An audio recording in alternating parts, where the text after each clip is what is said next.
प्रश्नों का समाधान किए बिना सृष्टि के चक्र में पड़ोगे तो तुमसे बड़ा मूर्ख कोई दूसरा नहीं है। देखो बताओ, इस पृथ्वी का अंत तुमने देखा है?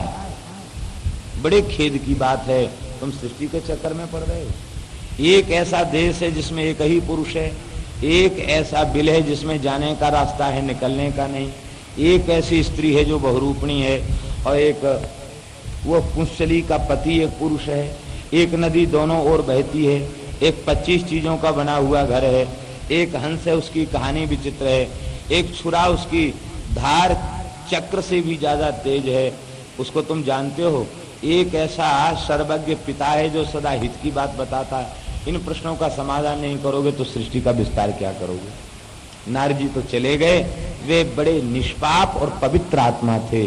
पवित्र आत्मा जो होते हैं उनके अंतःकरण में भीतर से ही संपूर्ण समाधान प्राप्त हो जाते हैं।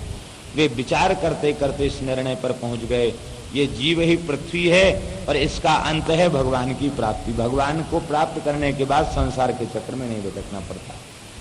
एक ऐसा राष्ट्र है जिसमें एक ही पुरुष है, ये है वासुदेव तत्व। जागृत स्वप्न सुसुप्ति इन अवस्थाओं में भगवान में कोई अंतर नहीं आता, भगवान एक जैसे रहते हैं।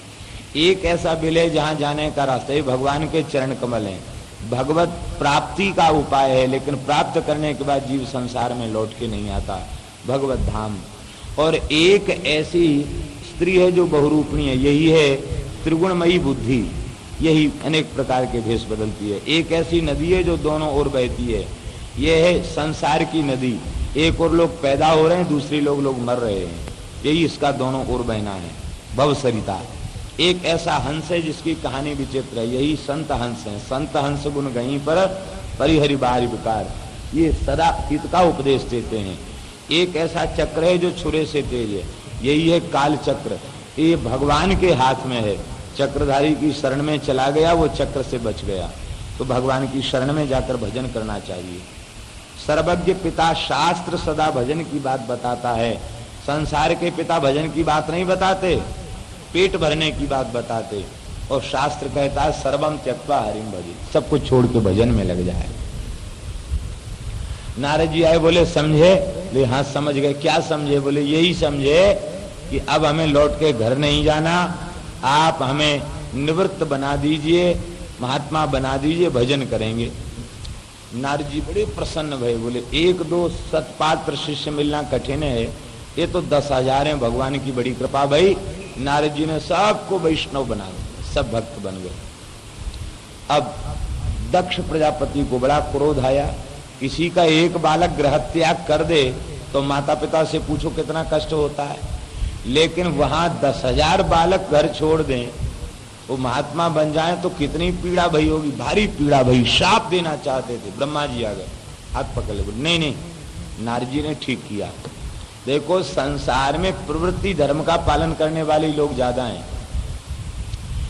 ये प्रयाग का कुंभ हुआ था 2001 में, तो वहां हमने संतों से सुना था कि साधुओं का सर्वेक्षण हुआ, जनसंख्या जनगणना भई, पूरे साधु भारत में कितने हैं? वो एक संप्रदाय नहीं, षड्भेष, सन्यासी, बैरागी, उदासी और निर्मला, और जितने होते हैं हमारे संतों में पंथ, तो सब संतों की गणना भई। तो ये बताया गया कि 40 लाख संत हैं, ऐसा हमने सुना कुंभ में, कि सारे संतों की गणना भई पूरे भारतवर्ष में। जिस समय ये संत हैं, देश विदेश में भी जाके बस गए, देवी सनातनी संत, उनकी संख्या 40 लाख है।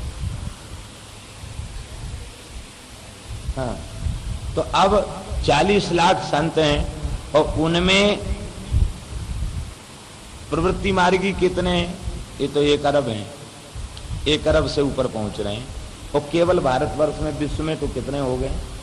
और इसके बाद इन 40 लाख में भी विशुद्ध भागवत धर्म का आश्रय लेने वाले कितने हैं?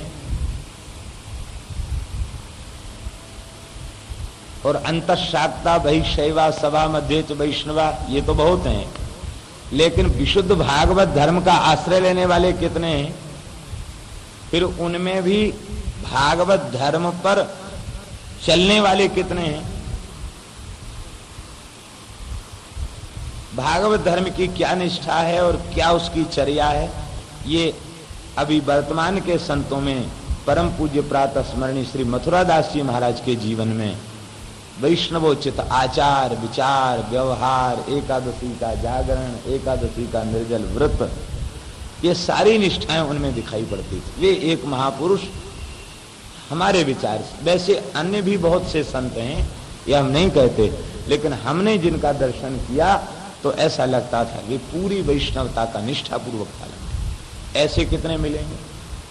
प्रवचन करने वाले तो बहुत मिल जाएंगे, लेकिन नियम पूर्वक नाम की, तुलसी की और तिलक की और भगवान के व्रतों की, सबकी निष्ठापूर्वक पालन करने वाले कितने मिलेंगे? बहुत कम मिलेंगे। उनमें भगवत प्राप्त खोजो तो और कम मिलेंगे।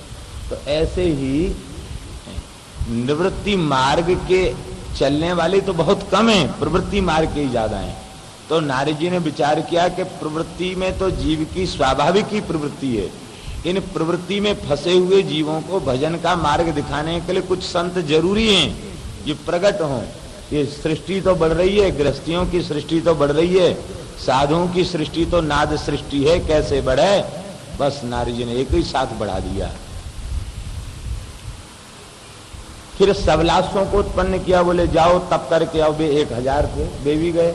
नारद जी बोले देखो वे 10,000 थे, तुम 1000 हो, बहुमत का आदर करना चाहिए। और फिर वे बड़े भाई थे, तुम छोटे भाई हो, छोटे भाइयों को बड़े भाई का अनुगमन करना चाहिए। वही प्रश्न नारद जी ने उनसे पूछे। उनसे पूछा समझे? बोले हाँ समझ गए। क्या समझे? बोले बस बाबा जी बना दो। वे सब महात्मा बन गए। 11,000 पुत्र नारद दक्ष के विरक्त हो गए। अब तो दक्ष क्रोध में तिलमिला उठे, और ये भगवान की विलक्षण लीला समझिए कि वे क्रोध में तिलमिला रहे थे, उसी समय नारद जी सामने आ गए। जैसे धधकती हुई आग में कोई घी की आहुति डाल दे, यही काम नारद जी ने कर दिया। अब तो क्रोध में तिलमिला उठे, और क्रोधाविष्ट व्यक्ति वो यह नहीं सोच पाता कि किससे क्या कहना चाहिए। नारद जी विरक्तों के शिरोमणि हैं, भक्ति के आचार्य हैं, भगवान के साक्षात अवतार हैं। उन नारद जी को ऐसी ऐसी गालियां देने लग गए दक्ष। दक्ष उवाचो अहो असाधो साधूनाम साधुलिंगे नस्त्वया असाधु कार्यर्भकाणाम भिक्षो मार्ग प्रदर्शिता। अरे साधु तूने दुष्ट, अरे असाधु तू साधु नहीं है, तू असाधु है, दुष्ट है, झूठ मूठ का तेने साधु का बाना बना रखा है। छोटे छोटे बच्चों को कितनी तेरे में दया नहीं आई, छोटे छोटे बच्चों को तूने बाबा जी बना दिया। भिक्षोह मार्ग प्रदर्शिता, भिखारियों का मार्ग दिखा दिया। अरे तुम्हें पता नहीं है, जब तक 3 प्रकार के ऋणों से मुक्ति नहीं होती और जब तक कर्म का बोध नहीं होता, कर्म का विचार नहीं उनमें होता है, तब तक उनको छोड़ देने से संसार, उनके दोनों लोक बिगड़ जाते। तुमने यह लोक भी बिगाड़ दिया, परलोक भी बिगाड़ दिया। पहले गृहस्थ भोगते तब संन्यास लेते। ऐसी ऐसी कथाएं भी हैं पुराणों में, ये बात नहीं है, सब बातों की पुष्टि की कथाएं मिलती हैं। कुछ ब्राह्मण बालक संन्यास हो गए तो इंद्र मयूर बन के आए और इंद्र ने बहुत लंबा चौड़ा उन्हें उपदेश दिया, महाभारत में वर्णन है। ऐसी तमाम बातें हैं, लेकिन भागवत धर्म की बात सबसे विलक्षण बात है, वो आगे आएगी। तुम पार्षदों के मध्य में भगवान की कीर्ति को कलंकित करने वाले हो। पार्षद मध्य चरसी यशोहा निरपत्रपः, भगवान की यश को नष्ट करने वाले हो। तुम बड़े निर्लज्ज हो, तुम निरनुक्रोश हो, तुम्हारे हृदय में दया नहीं है।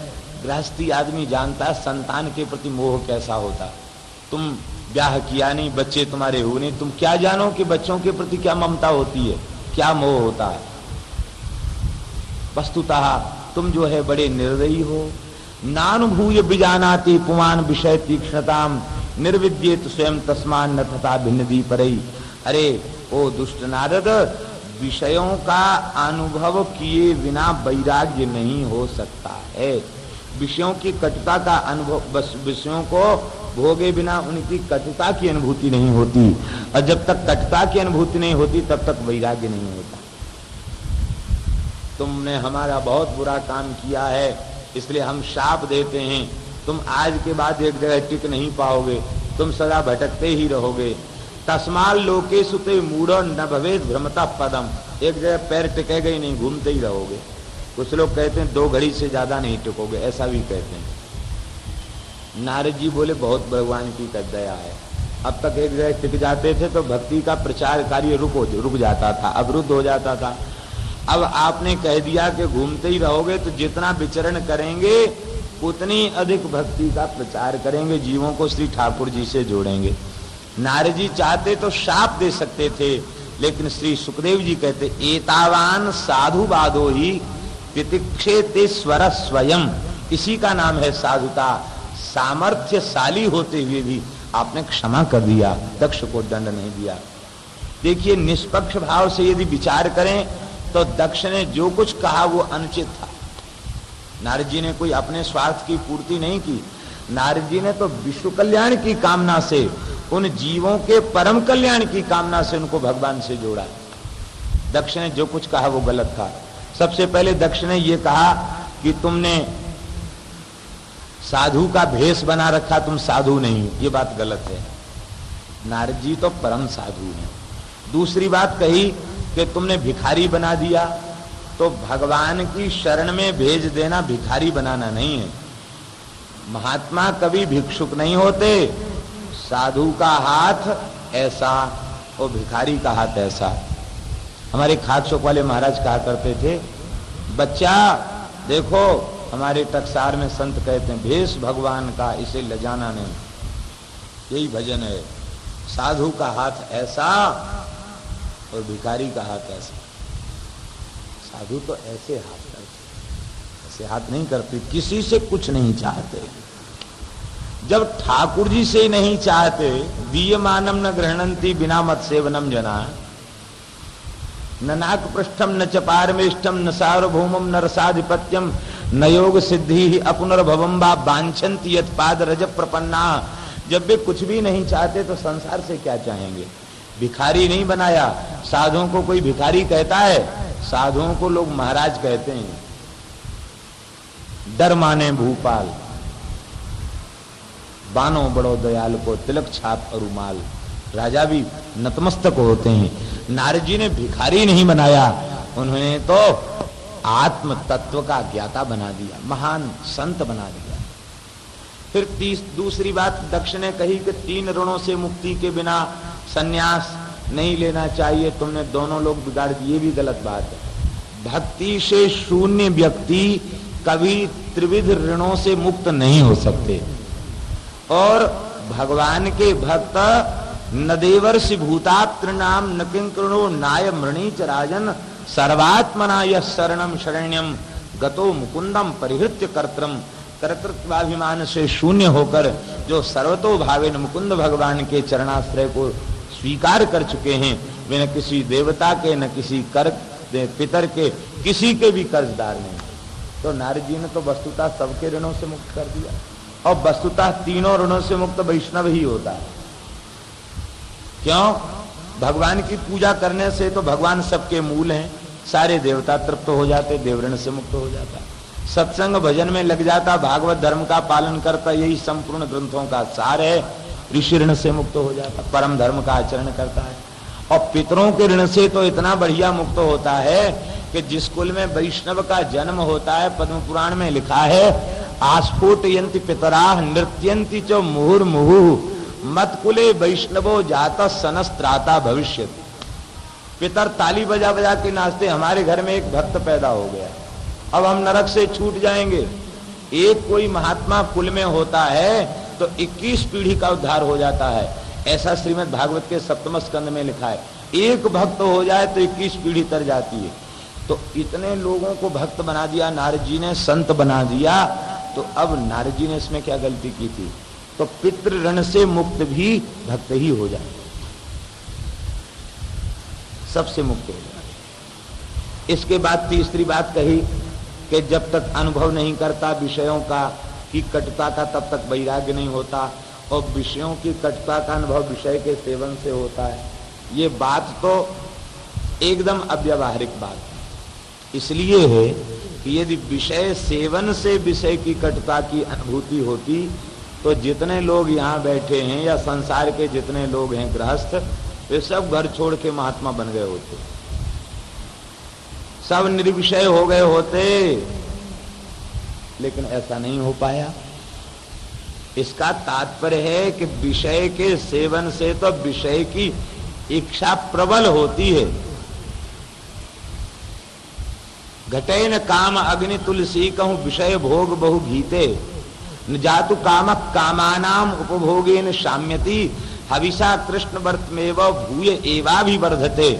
बढ़ती है, घटती नहीं है। कितने लोग संसार में कितनी आफत भोग रहे हैं, फिर उन्हें वैराग्य हो रहा है, सबको अनुभूति हो रही है, अरे ये संसार में कुछ नहीं, लेकिन फिर भी विषय कटु कहाँ लग रहे हैं, बड़े मीठे लग रहे हैं। जिनको उगले हुए को खा रहे हैं, चबे हुए को चबा रहे हैं, सूकर कूकर के समान अपनी दशा बना रखी है। सूकर कूकर से भी अधिक निकृष्ट दशा बना रखी है। ये सूकर कूकर तो ऋतु कालाभिगामी है, मनुष्य ऋतु कालाभिगामी भी नहीं है, सदाचार से विहीन हो रहा है। इसलिए वस्तुतः संतों का संग करने से, सत्संग करने से ही विषयों की कटुता का अनुभव होता है और विषयों से वैराग्य। संतों का संग करने से ही विषयों की कटुता का अनुभव होता है, संसार भोगने से विषयों की कटुता का अनुभव नहीं होता। तो विचार के धरातल पर दक्ष की सारी बातें खंडित हो जाती हैं, कोई बात दक्ष की स्थिर नहीं रहती। भगवान की भजन की बात सबसे ऊंची है, भागवत धर्म की बात सबसे ऊंची है। अब तो दक्ष ने विचार किया कि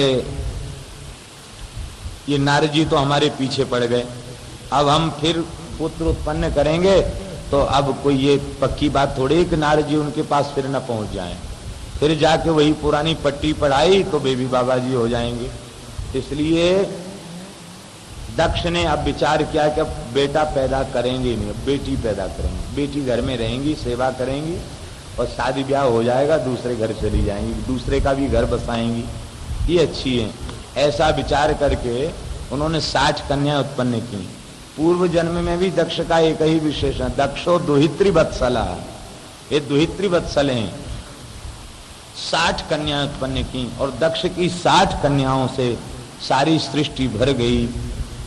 बोलो भक्त वत्सल भगवान की। अब 7:04 सभी प्रसंग, भगवान की समस्त कथाएं अत्यंत दिव्य हैं। ईमान मूल में पतन का कारण है।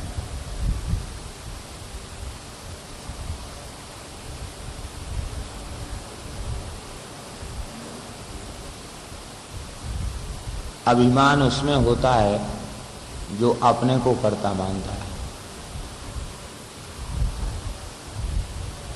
अहंकार विमूढ़ आत्मा कर्ता हमिति मन्यते।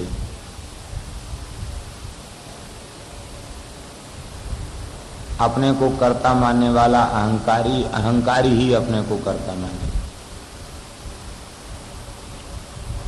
जब तक कर्तृत्व है तब तक भोक्तृत्व है।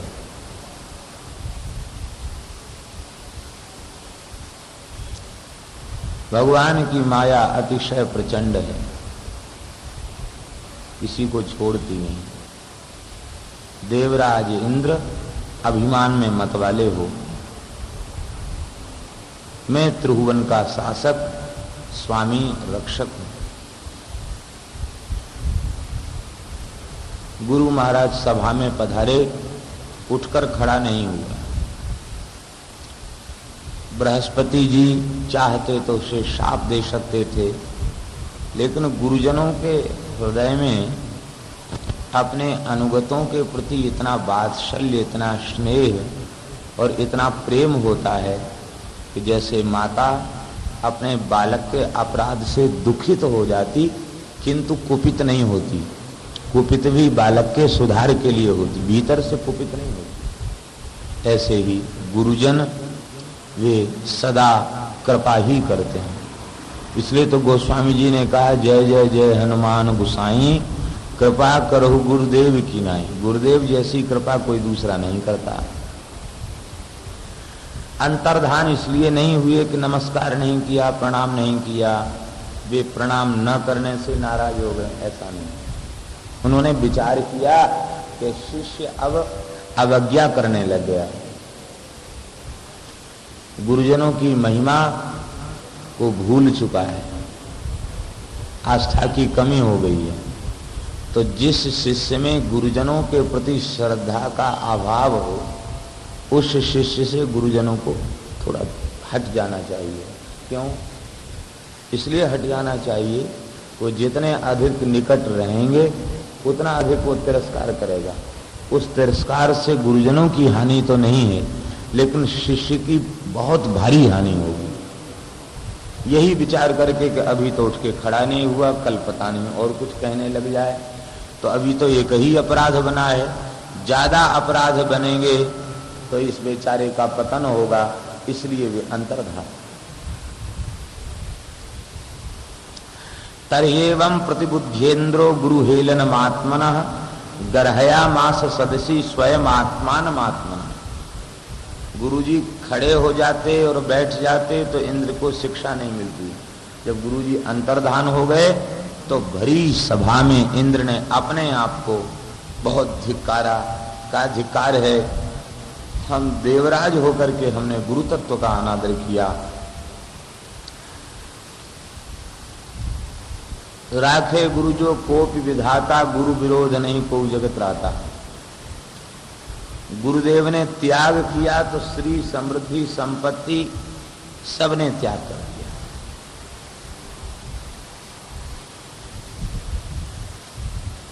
श्री कृष्णदास कविराज गोस्वामी जी ने लिखा है अपने चरितामृत में कि यदि गुरु रुष्ट हो जाएं तो श्री कृष्ण रक्षा कर लेते हैं, लेकिन श्री कृष्ण यदि रुष्ट हो जाएं,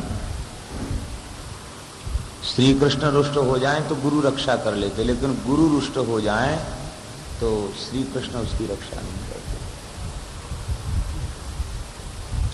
असुरों ने स्वर्ग को छीन लिया, अब तो बेचारे देवता ब्रह्मा जी के पास गए। ब्रह्मा जी ने कहा कि देखो तुमने बहुत बुरा कार्य किया, ब्रह्मिष्ठ शांत दांत अपने गुरु का तिरस्कार किया है, ये कार्य तुमने उचित नहीं किया। खैर कोई बात नहीं, ऐसा करो काम चलाओ गुरु बना लो। यहां इस प्रसंग में ये बहुत अच्छी शिक्षा है कि काम चलाओ गुरु नहीं बनाना चाहिए। अरे भाई गुरु तो गुरु होता, उसमें काम चलाओ की क्या जरूरत है। ब्रह्मा जी बोले भाई तुम अपने पूजा पाठ के निर्वाह के लिए किसी दूसरे को गुरु बना लो। और दूसरे को गुरु बनाया तो हुआ क्या, ज्ञान तो मिला लेकिन फिर अपराध बना। इसलिए गुरुजनों में श्रद्धा ही शिष्य के कल्याण में मुख्य कारण है। श्रद्धा नहीं होगी तो भगवान ही गुरु बन के आते हैं, लेकिन फिर भी साक्षात रामकृष्ण आ जाएं गुरु बन के, लेकिन यदि श्रद्धा का अभाव है तो शिष्य का कल्याण नहीं। और शिष्य में श्रद्धा परिपुष्ट तभी हो सकती है जब वह यह स्वीकार कर ले न मर्त्य बुद्धिया सूये तो सर्वदेव मुझे। ये मरण धर्मा नहीं है, ये साक्षात भगवान ही है। इस बात को स्वीकार कर ले तो बस गुरुजनों के प्रति श्रद्धा का अभाव नहीं होगा, उनमें दोष नहीं गुण ही दिखाई पड़े। ये चले गए, विश्वरूप को गुरु बनाया। विश्वरूप जी ने कहा कि देखो तुम लोग कह रहे हो कि आप हमारे गुरु बन जाइए, पुरोहित बन जाइए, ये उचित नहीं है, हमको नहीं चाहिए, हमारी अभिलाषा नहीं है इस पद को स्वीकार करने की। क्योंकि अकिंचनानाम हि धनम शिलोंचनम तेनेह निर्वर्तित साधु सत्क्रियः कथम विगर्ह्यं नु करोम्यधीश्वरा पौरोध संभ्रेष्यति येन दुर्मतिः। जो अकिंचन है, निष्किंचन है, उनका धन तो शिलोंच वृत्ति से ही निर्वाह है। निष्किंचन तपस्वी महात्मा ब्राह्मण वे शिल वृत्ति और अंश वृत्ति से अपना निर्वाह कर लेते हैं। उन्हें किसी की पुरोहिताई करने और किसी से दान लेने की आवश्यकता नहीं। ब्रह्म तेज को नष्ट करने वाला यह पुरोहित का कार्य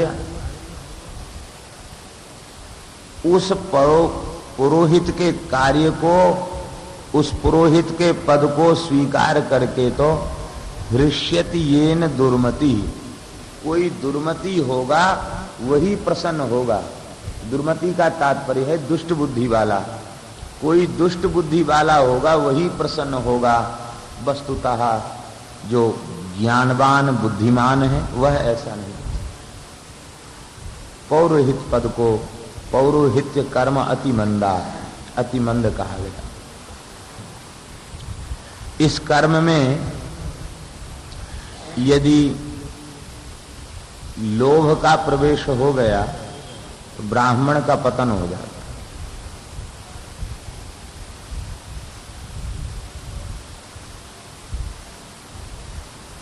और जिम प्रति लाभ लोभ अधिक है। लाभ होता तो लोभ बढ़ता है।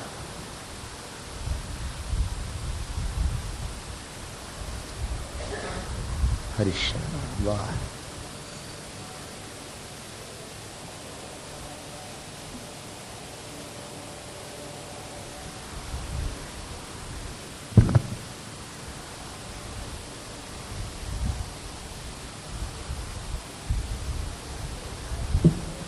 लोभ का त्याग जब कर देता है तो उसकी स्वकर्म के प्रति उदासीनता हो जाती है। जब लोभ से अभिभूत हो जाता है, लोभ का त्याग जब नहीं कर पाता है तो लोभ के कारण स्वधर्माचरण से उसकी अरुचि हो जाती है और बस यही समझता है कि बस जजमानी पुरोहिताई करके धन इकट्ठा करो। तो जब अयाज्य याजन करता है, जिसका यजन नहीं कराना चाहिए उसका यजन कराता है, और जिससे दान नहीं लेना चाहिए उसका दान लेता है। ब्राह्मण के लिए प्रतिग्रह लेने की विधि है, लेकिन मनु जी ने प्रतिग्रह के आगे एक विशेषण लगा दिया, विशुद्धाच्य प्रतिग्रह। दान की शुद्धि का विचार करके दान लेना चाहिए। प्रायः जब ब्राह्मण दान लेने लग जाते हैं लोभ के कारण, तो उस दान के अन्न का, धन का प्रभाव स्वयं उनके ऊपर तो होता ही, उनकी संतान के ऊपर भी होता है। बड़े बड़े विद्वान पंडित लूले लंगड़े अपंग या जड़ मूर्ख पुत्र उनके यहां जन्म लेते हैं। क्यों? दुष्प्रतिग्रह का प्रभाव। त्रिकाल संध्या वंदन करे, अग्निहोत्र करे, निर्लोभ वृत्ति से इस कार्य को स्वीकार करे तो पुरोहित तो भगवान का स्वरूप है।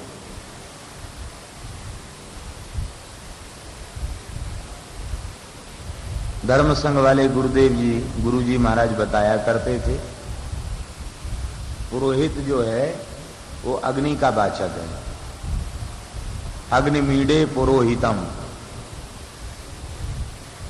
अग्निम ईडे पुरोहितम, का भी हित संपादन करने वाले अग्नि है, और अग्नि भगवान है।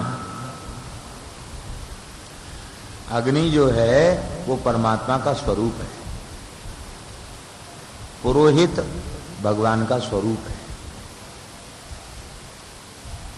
और नहीं तो यदि लोभ के कारण इस वृत्ति को स्वीकार करता है तो गुरुजी कहते फिर पुरोहित में इतने दोष आ जाते हैं। पूसे पुरीश, पूषे पुरीश, पुरुष शब्द का अर्थ होता है विष्टा। तो घृणित से घृणित दान लेने के लिए तत्पर हो जाते। पुरीश, रो से रोष, उसकी जजमानी में कोई चला जाए पर देखो लड़ने मरने के लिए तैयार। पून माने पुरीश, रो माने रोष, ही माने हिंसा, हिंसा पर उतारू हो जाए। और ता का अर्थ है तस्कर। ये इतने दोष आ जाते हैं ब्राह्मण धर्म का त्याग करके जब लोभ के कारण पौरोहित्य को स्वीकार करता है तो इतने दोष आ जाते हैं। इसलिए गुरुजी कहा करते थे नरकाय मतिर यदि चेत पौरोहित्यम समाचर। नरकाय मतिर यदि चेत पौरोहित्यम समाचर। यदि नरक जाने की जल्दी इच्छा हो तो पुरोहिताई करो। बोले हमको तो जल्दी जाने की इच्छा है लेकिन और अधिक जल्दी जाने की इच्छा है। कहते थे मठ चिंता दिनत्रयम, 3 दिन तक किसी मठ के महंत बन जाओ, किसी मठ के महांत पद पर अभिषिक्त हो जाओ, 3 दिन में ही निश्चय हो जाएगा तुमको कहां जाना है। मठ चिंता दिनत्रयम, ये श्लोक किसी नीतिकार का भी कहते थे। पूछा गुरुजी से कि मठ चिंता दिनत्रयम क्यों? मठ चिंता दिनत्रयम इसीलिए है कि मंदिरों में आश्रमों में जो कुछ संपत्ति आती है वह सेवा की है, मांगा नहीं जाता, याचना नहीं की जाती, भगवान की प्रेरणा से आती।